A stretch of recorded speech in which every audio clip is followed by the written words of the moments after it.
if it's the very policeman is sent to kill the citizens that commission. I'm a Catholic. They say, forgive me for the sins I have committed, for what I've done and also what I have not done. Because there are some things that not doing also creates trouble for other people.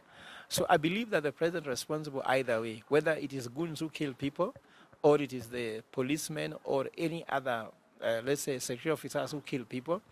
He's still responsible because he's there to protect all the lives in this country.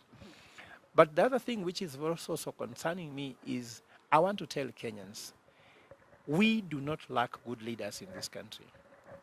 Why do you allow someone with a very clear record to show you that, to elect them into power? Because we are going into another election in 2027 or before that. How do we know good leaders? In China, they usually check your alcohol right from nursery school. Before we rush and hear what people are telling us narratives about bottom boundaries, do we really check their background? Background check should be done, and I'm thinking that this was supposed to be done even by the Anti-Corruption Commission to stop such leaders from being leaders anyway. We're also proposing that the next election should take place when people have done some kind of test like psychiatric conditions to see whether you are mentally capable of being head of state. Because there are so many things that raises a concern here.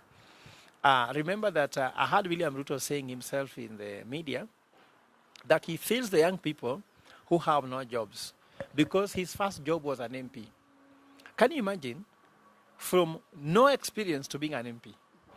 Then from being an MP, we do not know what he has achieved as an MP. He was assistant minister. Then he was a minister for education and agriculture. What did we see? Not really much to talk about.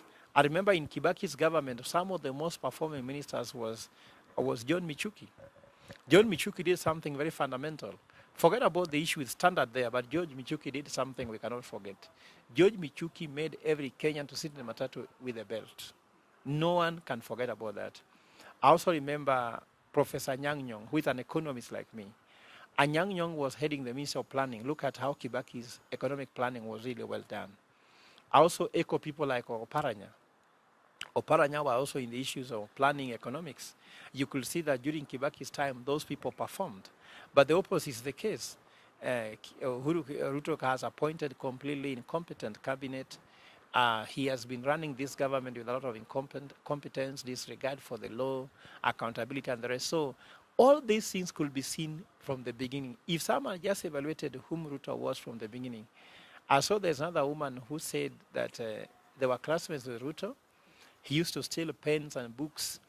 So I'm sure if you go to my village now to ask questions about people who know me, you'll get to know so much about me, and they'll tell you the truth. So I'm talking about Kenyans. Please, before we rush, do a background study.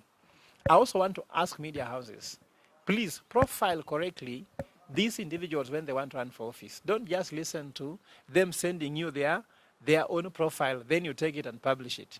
Go and do background research so that we can be a nation that really evaluates whom they take to office. I remember Americans even came to Kenya, to Kogelo, to check Obama's background and their family background, to check whether there was anything that could stop him from being president. Why don't we do that? For us, we are not having to fly from America. America is 16 hours from here by flight. But for us, Sugoi is 45 minutes by flight. Why are you so lazy to take the 45 minutes journey while Americans are taking the 16-hour flight, which is also costly? By driving, you can take maybe 6 hours. You are in Sugoi, and you can get all the information from there. But not just from Sugoi. Ruto had friends like Jirongo. Did you listen to them during the campaign? Jirongo revealed so much about him. There are some people who talked about how he was conducting his affairs as a family man, as a friend. College, he was in college in USA Nairobi.